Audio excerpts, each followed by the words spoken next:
Hello and welcome back to another episode of our podcast where we dive into the jewellery boxes of some of our favourite people, hearing all about the pieces that help tell their story.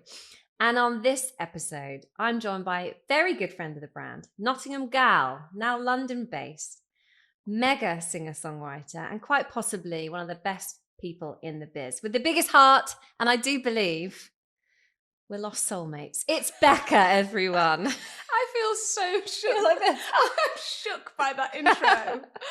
Very good friend of the brand, soulmates. We are. For anyone that doesn't know, we have been friends for a while. We've known each other for a while. And then our friendship has really been solidified in this year. You might recognize Beka's face. Beka featured in the Shrimps Daisy campaign photo shoot. And then at the launch event, you sang. And also at the launch event, after quite a few champagnes, I was like, I think we're soulmates. We are. Yeah, we are. I looked across and there was my two soulmate women and you stood when you together, were singing, when you were performing, and I saw a tear. I cried, yeah. I was like, who is this? Who is my queen? Who is this queen? She's my queen. So at the launch event, yeah, that was amazing. We had a really amazing party to celebrate the launch of our Shrimps collection. And we had champagne, we had pea martinis, we had incredible food at Jewellery. It was amazing. And you performed 3 songs, I think.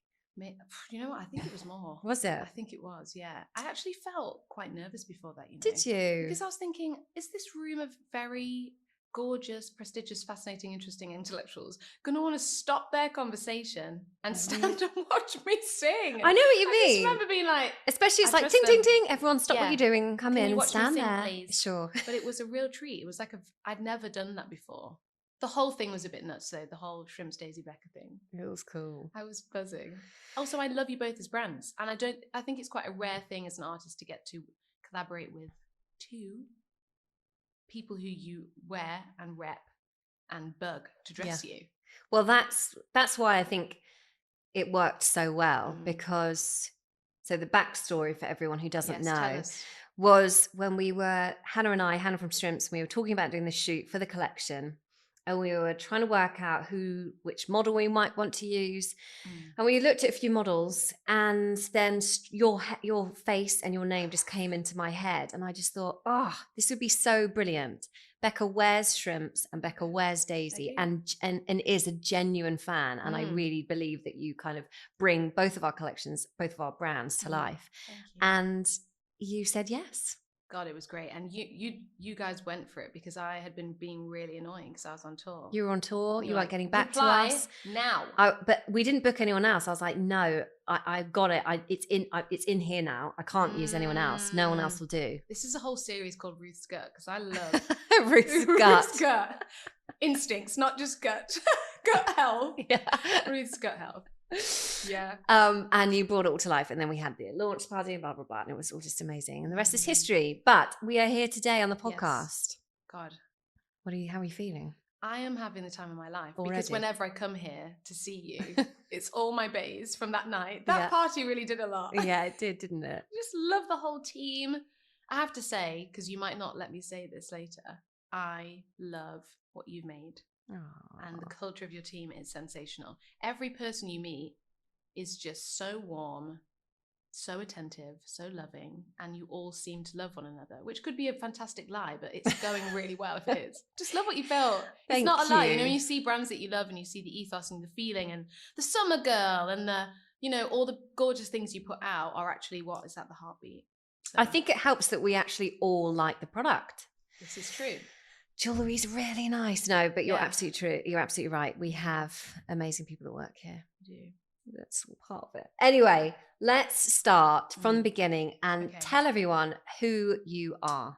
So I'm Beka. Hello. Hello. And I'm now an artist, which I get told off for saying, because artist, some people wouldn't know, that means songwriter, singer, performer. That's my job. And I was born in Nottingham, lived there for a while, loved my life. How much detail do you want? I want to know everything. Okay, yeah, so I was in Nottingham. I loved the arts. I think I've always loved the arts and very much wanted to be I don't know if you're allowed to talk about Michael Jackson anymore, but that's where it started Sure. back in the day. I know, it is a bit. I know. And I actually wouldn't, but I have to be honest, that kind of music, his world, Quincy Jones, Stevie Wonder, and was just always probably a very emotional child in terms of the arts and music, like would really cry when things were portrayed gorgeously, or if I heard classical music or film music, would just bawl. Really? My dad once says he took me to Tesco, which I think he used to do because people would look at him and be like, oh, a man out with a kid. But he took me to Tesco, and he says, I was just sat there and this music started, and I just started like crying my eyes out to it because I was so moved by it. Oh, which my kind God. of makes How old sense were you? too. I think I was maybe like 3, which I'm always suspicious of the story though, Dad, because was I just crying for something else? But yeah, sure. Did you just not? You hadn't just bought you that thing that you wanted to buy. 100%. But we'll live the lie. Yeah, and then so went on to decide to study vocal music performance and the business, and I wanted to do other things. I thought about international development and that kind of thing, but always thought I will imagine people making music and feel sad. So went to uni, did that, had a few years of, I guess, a bit of like industry investment where I was working with another guy and we were a duo. We used to do some writing, very much stars in your eyes kind of writing with the person who wrote with Corinne Bailey Rae, and losing my mind on the way, thinking like, this is gonna change my life, X Factor.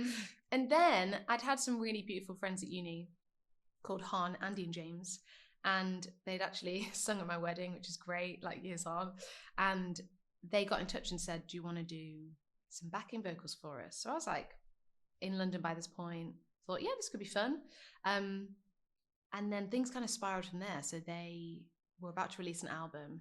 We had this gig before they released this album, and they had a load of their team there. And after the show, the team were like, why don't we get Beka to sing one of these songs on the album? So they rang me up and were like, do you want to do that? Do you want to sing on the album? And again, I think I just didn't really understand how well they were doing. So I was like, sure. Yeah. And they were like, what do you want to be called? And at the time I was in a duo, so I was thinking, well, the name of the duo. Yeah. And they were like, well, that's a bit awkward because that's not it. It's you. Yeah. we bounced around the houses, and then we were like, should we just call me Beka? We were like, yeah, great. And so then we toured the world for a few years and ended up having another song together that went viral in Indonesia called Location Unknown. And these 2 songs, Crying Over You and Location Unknown, just brought this kind of bit of wild traction that I kind of hadn't really anticipated in Southeast Asia and then other parts of the world. And it was really them that I have to thank, because there was this one evening we were in LA and they said, why don't you do this on your own? And I think I was just like, there's so many other girls who look like me and sing. No, it's just too much.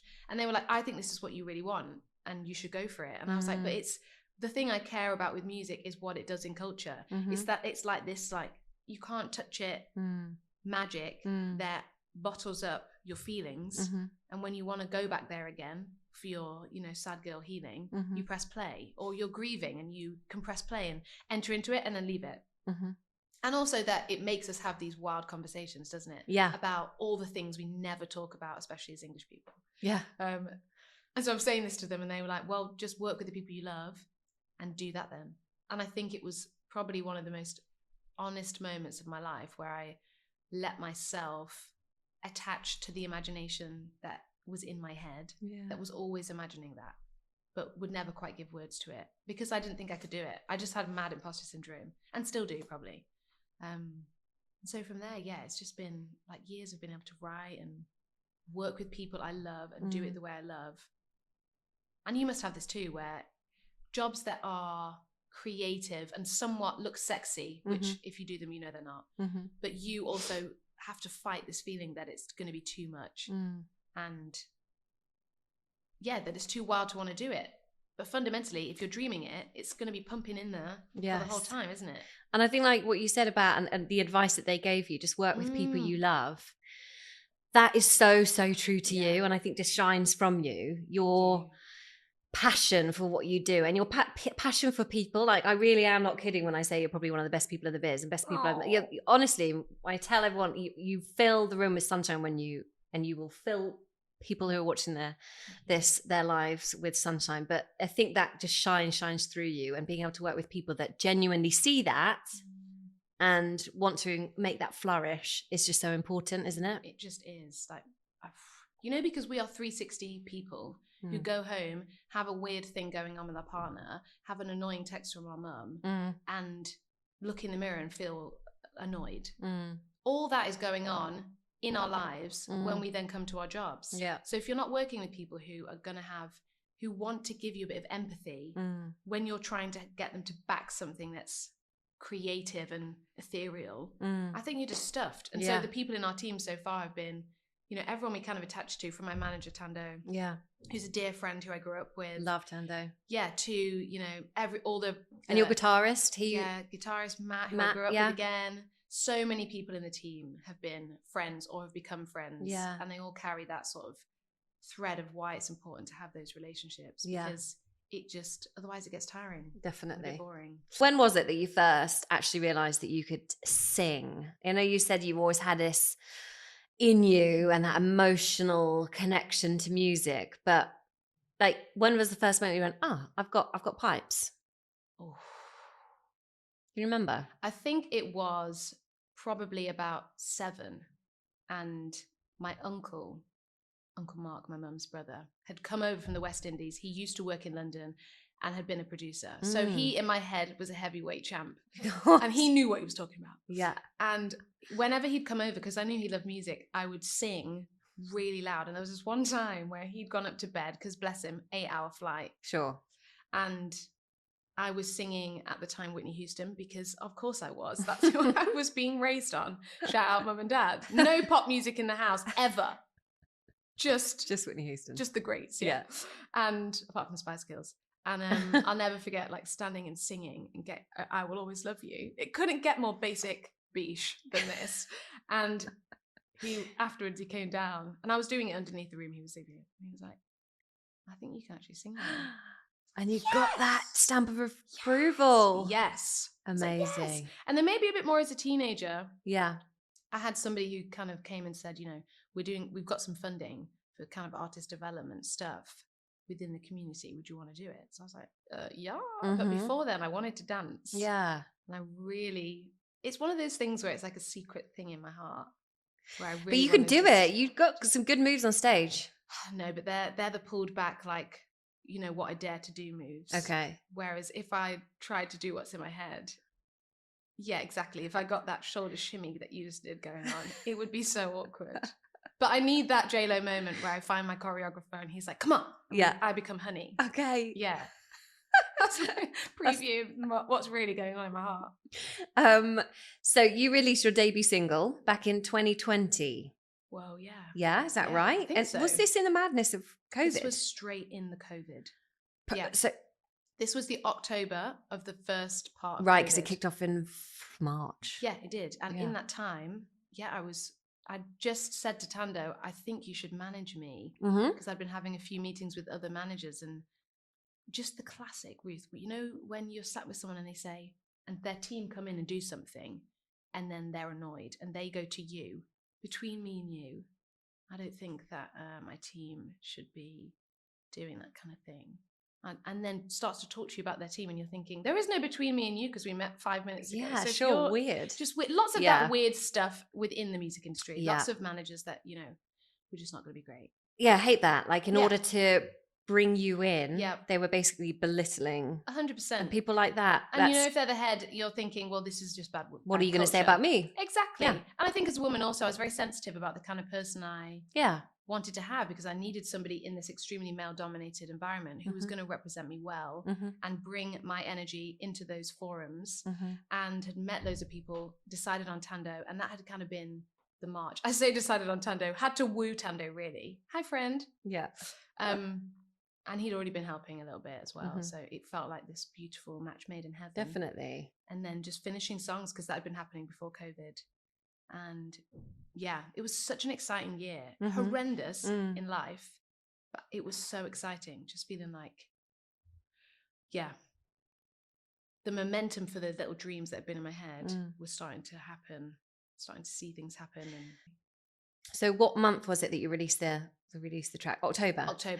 Yes. So yeah, how did we get there? Talk to me about that song. Yeah. How did it feel when it finally was out there?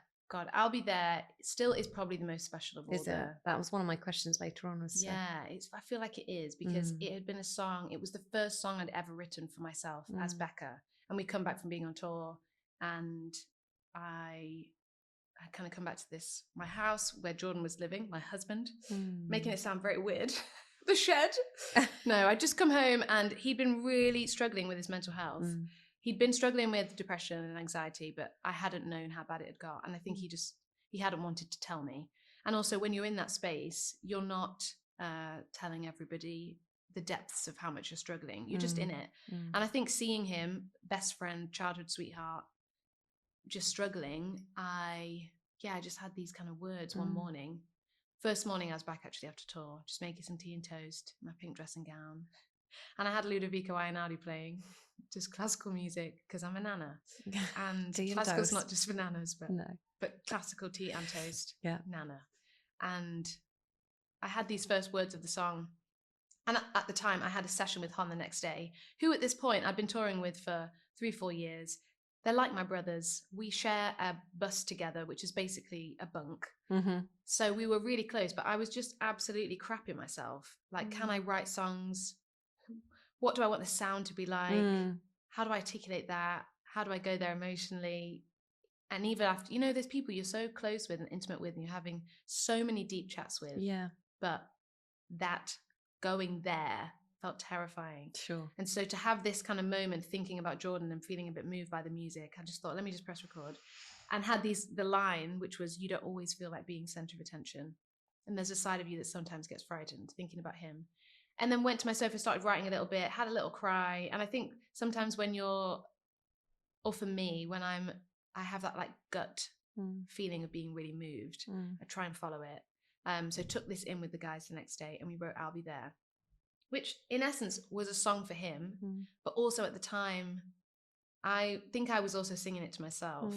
And I think as somebody who was supporting someone struggling with their mental health also, I kind of needed that from someone else as well, because we hear so much about the mental health side and the struggle, and it is actually wild. And then also there's the other side of it, of the people who live with people who are struggling, and you're managing your own mental health too. So I think the song ended up being this very 360 thing, which I'd written the year before and been finishing the year of COVID hitting, and then we released it into this stratosphere of COVID, which was lots of bonkers time, just crazy time, and lots of needing to send things to friends and songs, and all of that was meaning so much. And I think because I'd had this Han journey so far with these fans on the other side of the world through these other songs, suddenly the world was very small during COVID. So that song coming out did better than I think I thought it would, because there was this little bit of traction. Yes. Yeah. That's a long story, as all of them are. Amazing. So you've been a Daisy fan for a while. God, I love it. It was actually Azande who introduced me. Was it? Yeah. I was going to say, how did you come across Daisy? Yeah, it was Azande. I was like, who are we loving that's doing... Azande is a friend of Beka's. Azande is a friend of mine. Yeah, I mean, she absolutely loves you. Yes. Yeah, she does, genuinely, authentically. I just need to put a bit more time in there. Yeah, but I'll bring her every time I come and see you. And you'll get sick of the two of us together. But she was the one who introduced me. And the first thing she showed me was the sun... You know your ring that's like a rectangle? Yes. Signet with the sun on it? Yes. It was that, which has been going for a while, right? It has, yes. Yeah. I think it's from the Estee, one of the Estee collections we've got. And we loved Estee, and she was your fan first. Right, Azande was. Okay, and do you remember your first piece of Daisy you got? I think I had a simple chain before I then was given the green signet by you guys at your event. Which one? So... Oh, at the one last Christmas, yeah. Yeah, it was that. Oh, I see. And it was Megan, the other best friend, who brought me to that event. Yes. Sparking and she came beginning. Oh, yeah. Just a lot of good friends around. A lot of women supporting women. Oh, my gosh. And telling people about great jewellery brands. And that's the thing. You go with your friend's recommendation. Yes. Because ain't nobody got time to risk. We're hardworking women. We don't have that time for the buy and send back with the jewellery. Good. So just tell me what's good and let me do it. That's quote of the day. Thank you. Right. Talk me through your jewellery look of today. Okay. And actually, describe what you're wearing today, because it is epic. Some people are watching, some people are listening. Okay. You look phenomenal. Thank you so much. Coming from you, that means a lot. I've been on holiday in the lakes. Nice.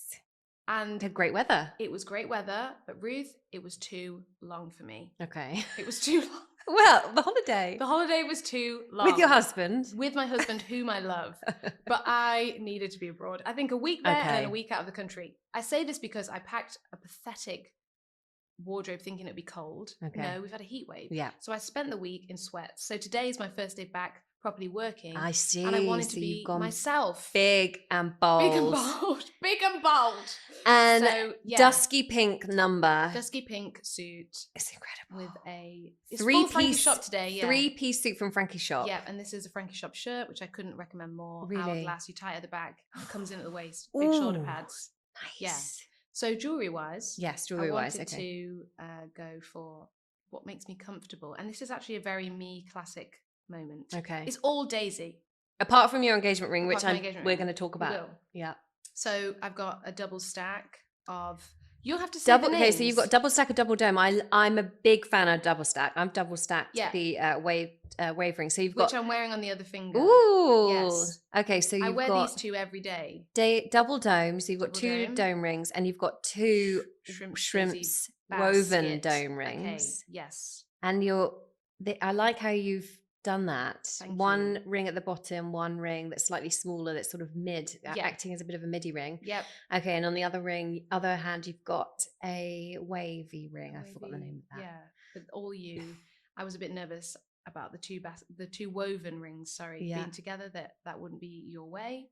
Not that I tried to make it your way, but I'll never forget watching you style for the Shrimps Daisy campaign shoot. Really, and being like, this is a maths that I need to learn. I was watching acutely, so I didn't know if this was the correct maths. I really like it. Thank you. Love it. Yeah. And then the earrings. Freaking love these. They're so good. What do we call them? They are the pearl maxi. You've got the gold pearl maxi shrimps earrings. Yeah. And then you've got their mini shrimps pearl earrings. And in a silver, which I don't usually do gold and silver It's together. nice though. It's adding a bit of a glisten. It's a nice little hint of something else that could happen at any time. Okay, amazing. Yeah. Right, before we dive into your significant pieces, I ask everyone this question. Okay. Why do you think jewellery is so important to people? Ooh, it's a great question. I always put my jewellery on last. Interesting. Unless it's a power piece that I'm building around. But generally, I put it on last. And I think you get so comfortable with the weight of jewellery, don't you? It's like your underwear. It's like this kind of close to the body comfort. I like to think of it as like a skin and what's the word? I just feel like it's your tiny last piece of empowerment that for me makes all the difference. Because if I'm not wearing a coat, I'm not really too bothered. Sure. If I'm not wearing knickers, sometimes not bothered. Well, no, generally I am. But no bra, not bothered. Sure. Don't really have boobs. Don't need it. But jewelry, if it is not on and you leave the house, you notice straight away. Yeah. And it just finishes things off. So yeah, it's like that tiny last little bit of sparkly empowerment. But maybe some of the most important. I really like that. Yeah. And significant. That's what's so lovely. Yeah. As we'll talk about. Like you wear it and you're like, there's a story here. Yeah. Which I love. And you're wearing a story. Okay. Well, without further ado, that was a great little way of entering your significant pieces. Wow. So Beka has brought her 5 most significant pieces. Where shall we start? Okay, should we start with what's on me? Yes. Let's start with your engagement ring. So this is my engagement ring. Describe it for those who are listening. This engagement ring is a gold band with an opal, a large, very kind of aqua, well, imagine an opal. Yes. Clear, creamy, glistening, with then diamonds around the opal.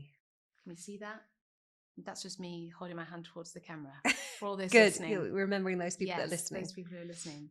And I love this ring so much because, number one, it's the engagement ring. So it's, classically it's just super sweet. But the story is so fun. Am I allowed to tell you? Yes, this is what it's about. Oh my God, let's go. So I ended up marrying my childhood sweetheart. I love that so much. Oh, he's a freaking legend. You know, one of those. So we met, we're not going to take the long version of that story. Okay. But we just met during the family breakdown, the drama, blah, blah, blah. And at the time we were both maybe a little bit too emotionally mature for our age. So we were taking this relationship very seriously. I then broke it off at 18 and I absolutely smashed his heart. It was terrible. So it's kind of irrelevant to say that really, but I did. But I was a rat. Anyway, a few years later, I come crawling back. My brother sees him. He starts talking to me about him again. And he's like, my brother Jay is my best friend in the world. I call him Pingu. Pingu rings me. He's like, Bugs, I've just seen Jordan. He calls you Bugs? He calls me Bugsy, yeah. He's like, I've just seen Jordan. He's been tutoring me maths, which is so cute at the time. Yeah. Cool. And he looks like a model. Why did you break up with him? And I'm like, okay, thanks for that. Let's make that call. Highly inappropriate. But it did get me thinking about him again.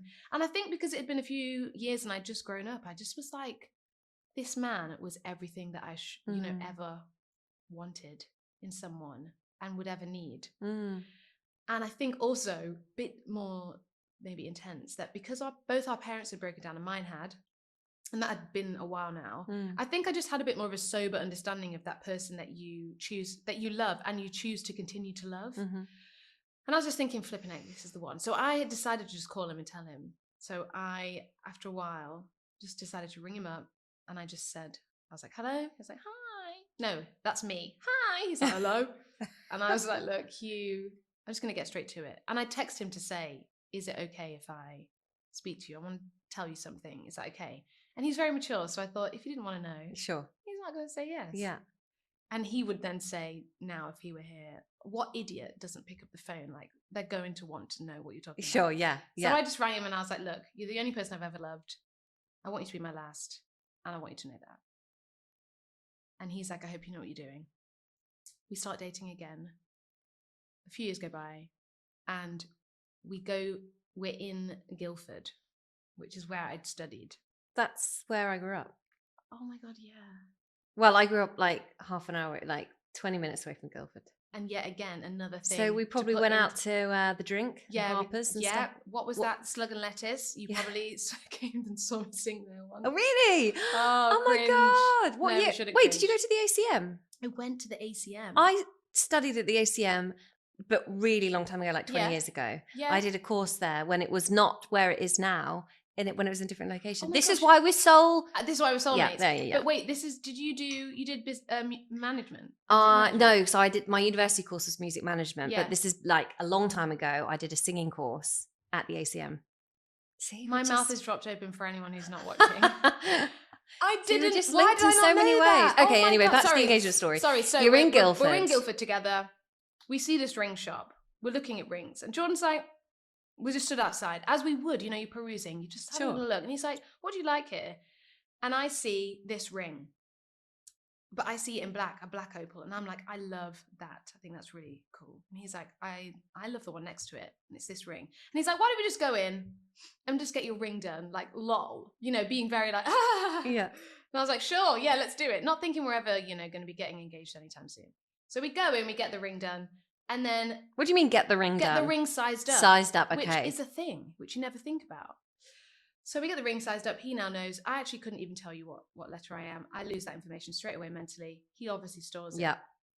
We then come back. He then comes back to Guildford a week later to see me again.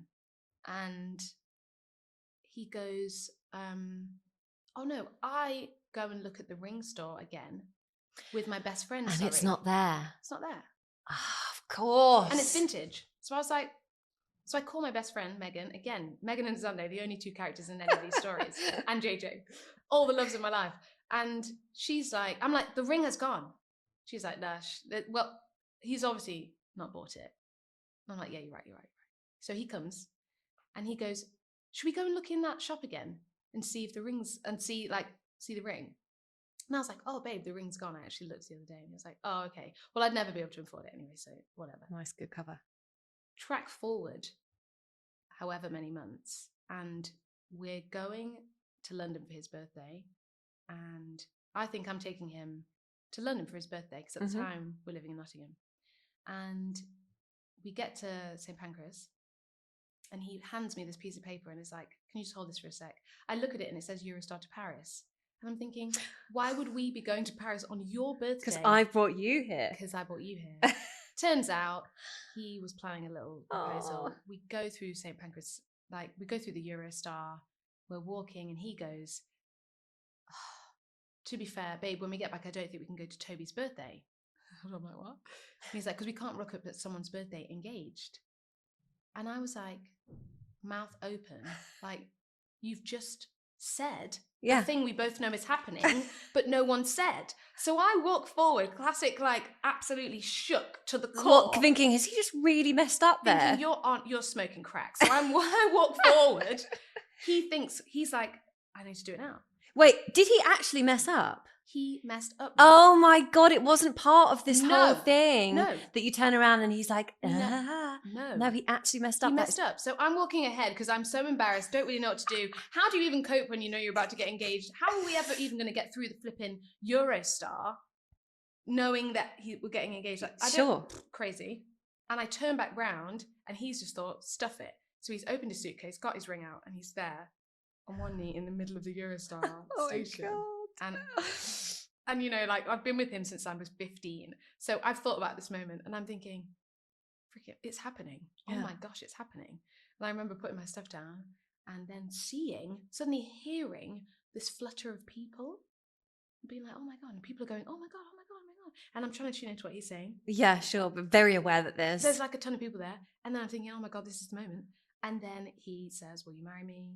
I say yes. We kiss and everyone starts applauding. So cute. Then they upgraded us on the Eurostar. We go to Paris for a few days, blah, blah. And then he went back a few years later to be like, to the Eurostar to say, hey, do you have the CCTV? And they were like, you're the guy. We thought it was a lie. Oh my God. We thought it was a joke. So have you got the video? No, there was no video. But this one lady who took us through, she was there. And she was like, I told my friends all these years. It was not a lie. Don't know what accent that was. Maybe French. So not sure what it was. But my God. It was like a beautiful story and really makes me feel all the kind of childhood feelings. Yeah. And also I just love that he went for something at the time in our sphere. You know, everyone was getting quite a classic engagement ring, which is beautiful, but my style is maybe a little bit different. So I love that it's kind of stood the test of time. And I've got an opal on my engagement ring. Again, are you another joking? reason why we're soul sisters. This also is stunning. It's a placeholder. Anyway, we're not here to talk about mine. I remember. True. Okay, next significant piece. Where do you want to go to next? Maybe we go to the shrimps earrings. Yes, which are, I mean, they are stand-outy. They are iconic. Yeah, I love them. They are stand-outy. They are. But I've never actually held any of the shrimps earrings in person. They're weighty. So these are from the brand Shrimps. Yep. They are costume jewellery. So we've got a humongous pearl hanging down. And it's a shrimp covered in to look like diamonds. Clear glass stones. Yes. And they're so beautiful. And two little pearls for its little tentacles and a little black glass eye. And it's just so good. God, I love them. So tell me about these. Yeah, so I would never ever have seen these and thought I'm going to buy them. Ever. Because number one, I think I'm not super drawn to costume jewelry. So I wouldn't have thought these are for me. But for my 30th birthday, we went to Marrakesh with my two girlfriends. Azande and Molly? No, Holly? Megan. Azande wasn't there that time, but Megan and Beth, two of my other real soul sisters. And we've been doing going away for everyone's 30th and living with, like we have finances, we do not, which is my favorite way to live. And we were sat on the bed in Marrakesh. We've just arrived. I had COVID. Loads of my birthday plans had to be cancelled. And they'd been so like, Beka, we are going. We're getting there. We're sat on the bed. We finally arrived. The accommodation is stunning. And my best friend, who has been my best friend since I was 11, first friend I made in school, she sat on the bed with me. And she just gives me this little box. And Shrimps is a brand we have loved since it's been going. And she pulls out this little box, and in it are these little earrings. And she wrote me this card. The whole moment was so emotional we both cried, because I think it was like we have journeyed all the worst and best bits of our lives together from 11 through secondary school, everything. And to get to this point together, being in a moment we would have dreamt of as well. Like we had this huge rail with all of our clothes on, this mental everything. Yeah. Somewhere gorgeous. We were about to go out for some amazing food. Yeah. And that evening I had hair back, put these earrings on, and they actually look unbelievably different to what you think they would. They like frame your face. And I remember feeling so beautiful and so loved. Yeah. They just like embody this real moment of like friendship and journey. And they're shrimps. And they've got so much character, haven't they? How did she think of this? So good. This is a real conversation we need. Yeah. Yeah. So, I love them. Bestie, best girlfriend gave me these. Amazing. Gorgeous. Love you, Megan. Okay, next piece. Where should we go next? Okay, gonna move to another one similar to that. Yeah. I'm actually gonna hold you up a piece of daisy jewellery. Oh, I love that you've got daisy in your significant pieces. Yeah, I do. Because this necklace, oh, God, I love it. So it's a gold chain with the words Pat on it. And I actually don't know the story at all. So my other soul sister, Azande, who has been mentioned probably 75 times in this podcast. Azande has also been a friend that I've known since I was 18. And she is absolutely mental and always has been absolutely mental in the most fantastic, fabulous way. Yeah. And when we're together, there is no holding back any of our personality. And I guess a little roundabout way of the story is that last year I got diagnosed with ADHD. And as I was talking about it with her, she was like, I have ADHD too, right? I got diagnosed as a child. And I was like, you always say it, but not as something like that I thought was serious. I thought it was in the way we'd say, oh, you're a bit ADHD. Sure. Anyway, as I went on discovering about it and I was kind of talking to her about it, she was like, this is really helping me, because I think I had underestimated how much I'm still, under these symptoms as a woman. And it has really unlocked so much more wildness within our friendship. I think just understanding one another and how our brains work. So much, it's just so important. Anyway, deeper understanding. Yeah. And we, through the years, we have a dear friend called Joseph, and he calls us the aunties, because he thinks we're just like West Indian African aunties. And he called us like Patty and Tatty, the aunties. And so we used to call each other, her name is Azande, which got changed to Patty, which gets changed, and she calls me Tatty, which then got shortened to Pat. And she started calling me Pam. And this is just at no point, we've not wavered from Pat and Pam. It's not been like, why are you called that? I think I'm Pam in her phone, she's Pat in my phone. Yeah. And we were telling this to Katie. I think it was Katie, wasn't it? And also I think Ellis. Yeah. And we were like, we're Pat and Pam. We're going to start a podcast. We want to talk about, all the naughty things that you're not meant to talk about in life, that we all feel. And maybe it should just be called Pat and Pam. And we're telling them how much we love each other and that we're soulmates and we, power of female friendship. And then we were about to leave your event the other day, where we got our gorgeous nails done after another bit more of launch of your beautiful stuff. And we look in your cabinet and there is a necklace on the way out, of course, that says like mum or something. And we're like, oh my God, we should so get some that say Pat and Pam. And straight away the girls were like, oh yeah, we'll do that for you now. And we were like, no, it's too good to be true. Anyway, Katie messages and they're both, and it's like, we've mocked it up for you. We've done it. We're going to send you Pat and Pam.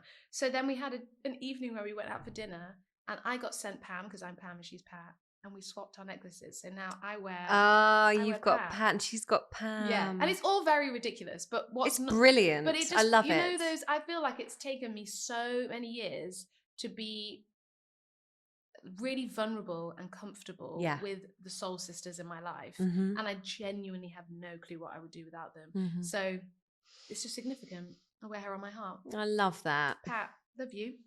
Yes. Love you, my girl, Pat. So your podcast is going to be called Pat and Pam? Probably not, no. It's not going or to be tea and Pat toast. Pam. Well, that would also be great, but we're both gluten-free. Oh. She hates tea. I love gluten-free bread though. No, it's going to be, I probably can't tell you what it's called. Okay. Yet. Oh my God. Okay, right. Next significant piece then, Beka. Okay, this one's actually much more significant. Much less naughty and a bit more serious. These are opal studs. Gorgeous. How would you describe these? You described everything else so well. They're sort of two, it's almost like two leaves. So the opals are kind of two leaves, and there's a bit of a spiral gold outline leaf. So yeah, in a really simple setting. Yes. Two kind of teardrop shaped opals. Perfect. Something like that? Yeah. So, that's right. okay, so tell me about these. So these were given to me by my grandma for my 30th birthday. They're real gold. Nice. And opals, and they go with my engagement ring. But the reason they're significant, number one, is I think any family heirloom like that, they were hers. And she gave them to me.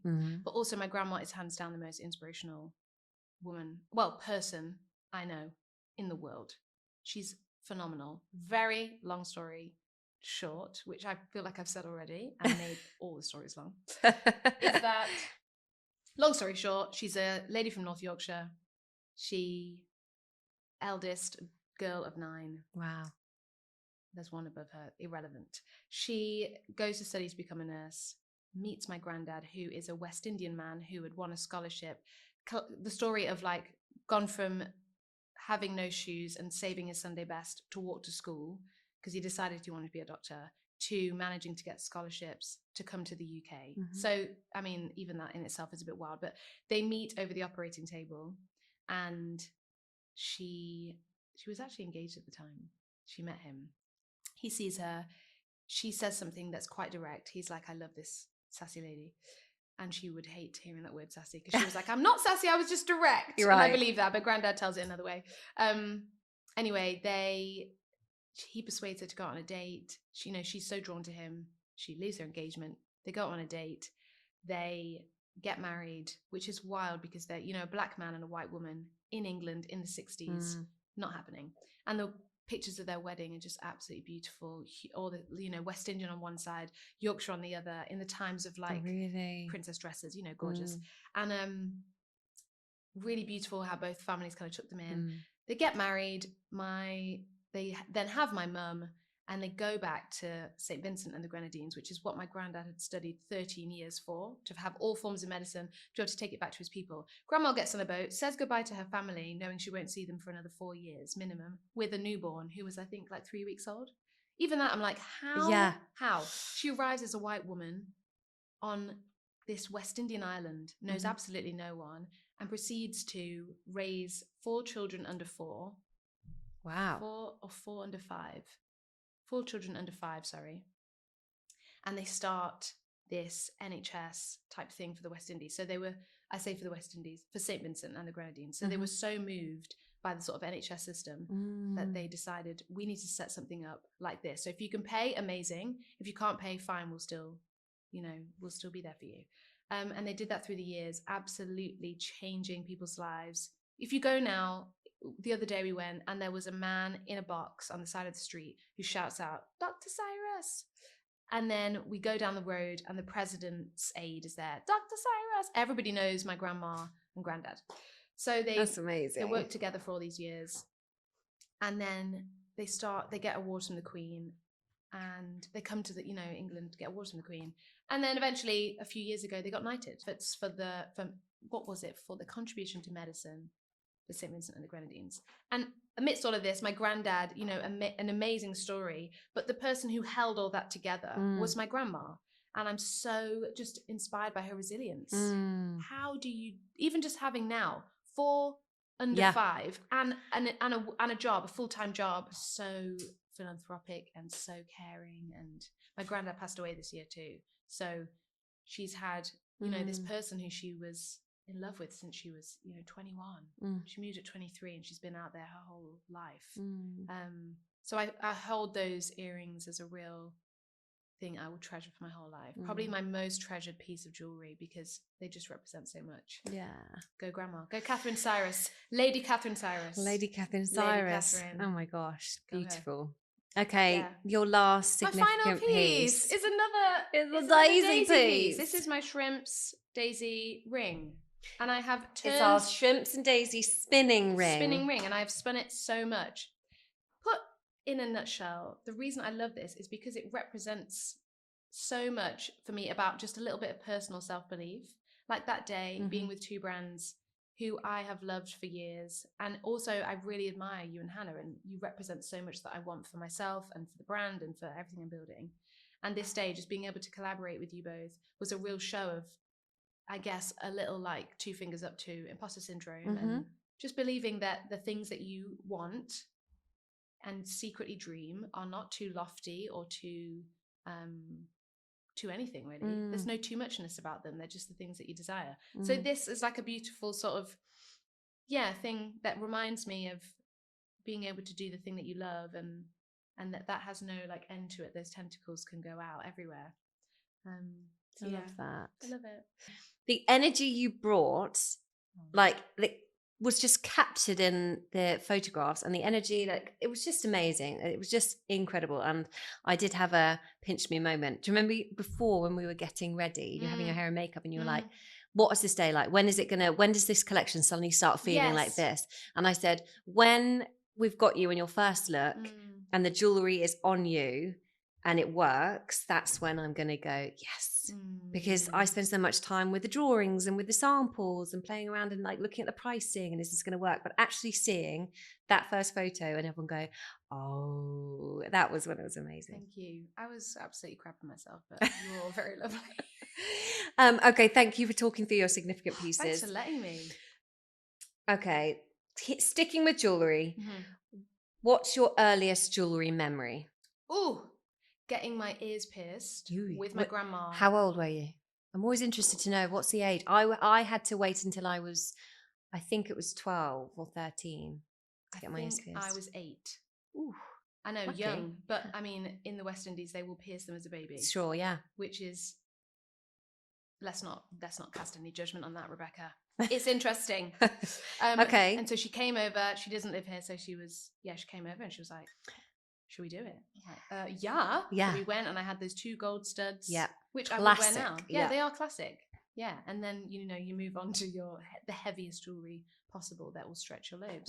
Following that, I remember, and I'm sure everyone remembers, when you get your ears pierced, the fear of like, am I going to twist them enough? Am I going to clean them well enough? And then when it finally, the day comes 6 weeks later, when you can change those studs, if you lasted that long, it's so hard to get the backs off. Yeah, because the pain, the fear, the most intense butterfly back that you've ever seen in your life, like cemented on. It's like a very familiar feeling and fear that I think everyone that's ever had their ears pierced, we've all gone through. It's a ritual, isn't it? It is. Yeah. And then I moved to clip-ons as a teenager because I just got into this like vintage phase where I just used clip-ons all the time. Okay. I've asked a few of my guests this question. Yeah. What is the best thing about what you do? I think the best thing for me is going through something, it coming out in word form that you didn't know you had in your head, and then that moment where somebody messages you and says, this song has done something for me in my heart. And you're like, oh my gosh, number 1, it was all worth it. And 2, it's just so moving.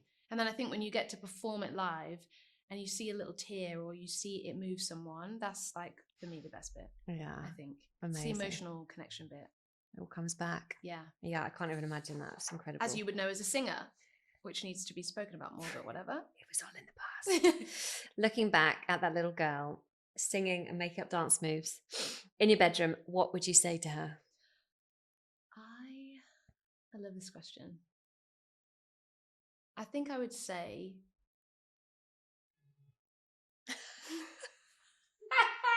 like, come on, answer. Get on with it. I think I would say dream bigger for yourself.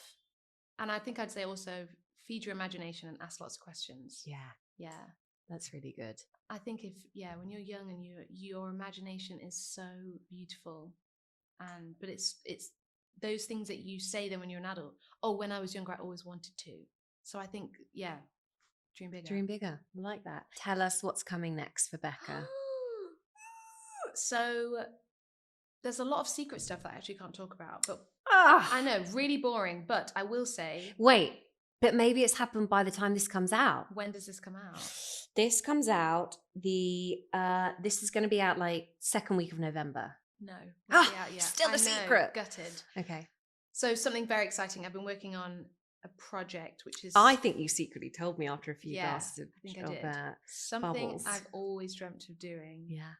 And I've been working on a big body of music for something I've always dreamt of doing. Amazing. So that is incredibly exciting. A few more singles that are coming out. Amazing. And because of said projects, they've been pushed a little bit. Okay. But what's lovely is that these are songs that kind of came out of this wild ADHD discovery year. So it's kind of been mind, body, soul, spirit, all the different kind of parts of me are represented by these songs that are coming out, which I'm really excited for. Yeah. And then also just the visual side. I think it's been, as an independent artist, you have, all these dreams and then also all these real restraints where, you can't just cast Beyonce to be in your music video with you. So No, you can't. Something like that. That's what I keep being told. It's like rubbish. But now I think some of the more visual side for the project is going to be able to be happening, which is exciting. Yeah. But there's a few things I can't talk about it yet. Oh, we can't wait. Well, we're all going to have to stay tuned. Please. Yes. Yeah, stay tuned. We are such a big supporter of yours. You know Thank that. you. I really value the support and genuine love that you have for Daisy. Because when you were just talking about the Shrimps and Daisy ring, it was going on in my head. I'm like, yeah, it's so funny because I'm so in this office, so in the Daisy kind of world and what's next, next year is already in my head, to actually sometimes go, oh yeah, the people that actually enjoy it, and hearing that you see Daisy as a brand that you look up to for what we've managed to achieve. It's amazing, and I value and appreciate it so much. Now, quick fire questions. Hit me. Silver or gold? Gold. Statement piece or subtle layers? Statement piece. Yeah, of course. Gotta. For those Shrimps bad boys. Dressed up or dressed down? Dressed up. Yeah. One thing from your significant pieces you'd save in a fire? Probably grandma's earrings. I think you already said it actually without even realising it. Because the ring would be on. That's true. Also, nice, cheating the system. Grandma above husband. Is that right? No, you're right. You're already going to be wearing it. Now we've got a finished sentence, a few. I don't feel myself without. Cup of tea. My go-to outfit is? Power dress.